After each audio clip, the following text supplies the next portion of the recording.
तो child neuropsychology का जो यहाँ पर सेशन हो रहा है सिरोज कैफ़े में, तो उसमें बहुत सारे बच्चे यहाँ पर आए हुए हैं। आइए इनसे जानने की कोशिश करते हैं कि ये लोग कौन हैं। आईटी कॉलेज के बच्चे हैं ये, और चाइल्ड न्यूरो के बारे में इनसे जानने की कोशिश करते हैं। सबसे बेटा आपका नाम क्या है? सर मायशा। Yes sir. तो मायशा, यहाँ पर क्या हो रहा है? सर यहाँ पे एक कॉन्फ्रेंस थी for students of various colleges of Lucknow, जो कि चाइल्ड न्यूरो साइकोलॉजी से रिलेटेड थी। उसमें हम लोग को children who are dealing with autism, जो न्यू बॉर्न बेबीज़ होते हैं who are dealing with autism, ADHD, इन सब के बारे में हम लोग को इन्फॉर्मेशन दी गई। तो किस तरह की इन्फॉर्मेशन मिली आपको? हम लोग को कैसे डील करना है उनके साथ एंड कौन से वेज़ होते हैं उनके क्योरेंस के, एंड जैसे उनके लाइक इफ़ेक्ट्स क्या होते हैं और कैसे हम लोग को पता चलता है कि उन्हें ये सब हो रहा है। वेरियस थेरेपीज़ आर दे, तो हम लोग को इसके बारे में बताया गया। आपका नाम? कामाख्या मोदी। ये बताइए कि चाइल्ड न्यूरो डिसऑर्डर होता क्या है? ये बेसिकली जैसे जो कुछ बच्चे होते हैं कुछ देर से बोलना स्टार्ट करते हैं, कुछ चलते देर से हैं, कुछ बात देर से करते हैं, तो सबके अलग अलग फैक्टर्स होते हैं। किसी का भी एक स्पेसिफिक नहीं होता है, या किसी एक स्पेसिफिक बच्चे को किसी स्पेसिफिक उसके बिहेवियर को देख के हम नहीं बोल सकते कि हाँ उसको चाइल्ड न्यूरो साइकोलॉजी है या उसको उस चीज़ में जानना चाहिए। It's depend to the person to person and child to child कि उसको कैसे क्या करना है। आपका नाम? असना। असना, ये बताइए कि कैसे पता चलेगा, ये इन्फेंट बेबी के बारे में आई थिंक बात कर रही हैं, तो हाउ कैन पेरेंट्स डिसाइड या फाइंड आउट कि भाई बच्चे को डिसऑर्डर है? फॉर एग्ज़ाम्पल जैसे कि बच्चा अराउंड 8 to 9 मंथ्स बैठने लगता है, अगर वो चीज़ बच्चे में नहीं हो रही है। नेक कंट्रोल होता है जिसमें अगर वो नेक मूवमेंट उसका नहीं सही हो पा रहा है आफ्टर 3 मंथ्स, जो कि यूजुअली हो जाता है। जैसे वॉक करने लगते हैं आफ्टर अ ईयर, अगर वो वॉक नहीं कर पा रहे हैं, अगर वो लेट स्पीच दे रहे हैं, then all of this can be a sign of autism, so we should consult a doctor और अ थेरेपिस्ट। तो किस डॉक्टर के पास जाना चाहिए, क्या इलाज होना चाहिए, कुछ इसके बारे में बताया गया इस कॉन्फ्रेंस में? Child psychology. नाम? अनुभूति रस्तोगी।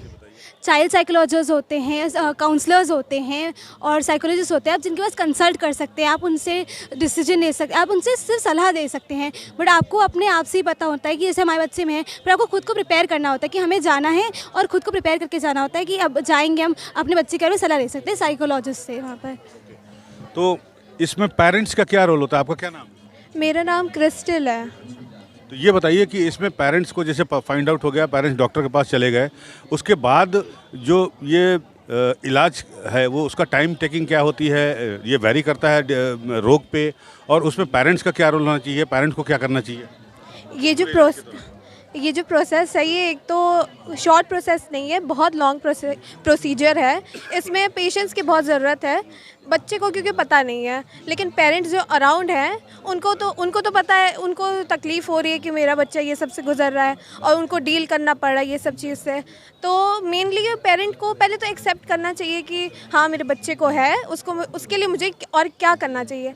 तो उसके लिए पेशेंस होना बहुत ज़रूरी है पेरेंट के अंदर कि हाँ कोई बात नहीं है, लेकिन हम लोग इसको बेहतर करने के लिए कोशिश कर सकते हैं। तो यही। यूपी की अगर हम बात करें तो इस तरह के इलाज या इस तरह के डॉक्टर हैं काफ़ी जगह? यहाँ पर हैं, अलीगंज में है एक डॉक्टर को मैं ही जानती हूँ। मैंने बचपन में एक काउंसलर से अभी लिया था क्योंकि मुझे कुछ प्रॉब्लम्स होती थी, तो मैं भी गई हूँ कि काउंसलर के पास। तो अलीगंज में है, वहाँ पर एक काउंसलर है, गोमती नगर में है, और यहाँ पर KGMC में बहुत सारे काउंसलर्स हैं, बहुत हर जगह है, हर हॉस्पिटल में एक। इस स्थिति में पेरेंट्स को डॉक्टर को कंसल्ट करना चाहिए। बहुत सारे मिडिल क्लास फैमिली में लोग छोड़ देते हैं बच्चों को, 2 साल 3 साल ऐसे ही इंतज़ार करते हैं। हाँ कि ये बोल के कि हाँ ये तो हाँ ये बच्चे के पापा भी ऐसे ही थे, लेकिन ऐसा नहीं है। अगर आपको लग रहा है कि ये बच्चे में कुछ थोड़ा देरी चल रहा है, तो आपको जल्द से जल्द, जितनी जल्दी आप जाएंगे उतनी जल्दी आपको समझ आएगा कि क्या बच्चे में दिक्कत है और कैसे हम मतलब कि उसको ठीक कर सकते हैं, बेटर कर सकते हैं। एकदम परफेक्ट तो एकदम जल्दी से नहीं होगा, लेकिन थोड़ी बहुत चेंजेस तो बच्चे के अंदर दिखेंगे। तो मेन हम लोग का यही है कि स्टेप बाय स्टेप हम लोग बच्चे को बेहतर करने के राह में जाएँ। तो इस जो कॉन्फ्रेंस हो रही है यहाँ पर जो भी है, इसको आईटी कॉलेज के बच्चे आप लोगों ने अटेंड किया, इसकी वजह क्या थी?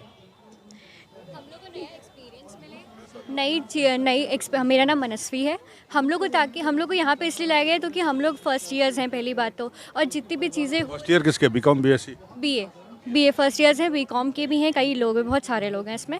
लेकिन यहाँ पे हम लोग को इसलिए लाया गया कि हम लोग को नया एक्सपीरियंस हो, हम लोग चीज़ें सीखें कि इसके क्या ट्रीटमेंट्स हैं, इसके क्या ड्रॉबैक्स हैं, एडवांटेजेस क्या हैं और कहाँ कहाँ ये चीज़ें हैं, कहाँ पे इसका बहुत ज़्यादा स्कोप है और कहाँ पे नहीं है। जैसे लखनऊ की बात करें तो इसका ज़्यादा स्कोप नहीं है। जैसे आज ही अभी बैंगलोर से एक दीदी आई हुई थी, उन्होंने हम लोग को बताया कि एनिमल का भी यहाँ एनिमल ट्रीटमेंट्स भी चलते हैं, जिसके थ्रू हम लोग मतलब अगर जो पेरेंट्स बच्चे से कांटेक्ट ना कर पाए तो वो लोग एनिमल के थ्रू हम एनिमल और बच्चे के साथ बैठ करके कांटेक्ट कराते ताकि उसकी चीज़ें पता चले कि क्या चीज़ें हो रही हैं, क्या पेशेंट को दिक्कत है। वो पेरेंट्स ज़्यादातर बता नहीं पाते या एक्सप्रेस नहीं कर पाते। वो चीज़ हम लोग उस चीज़ से उस तरीके से उस टेक्निक की वजह से हम लोग को पता चल जाती है। पता चल जाता है।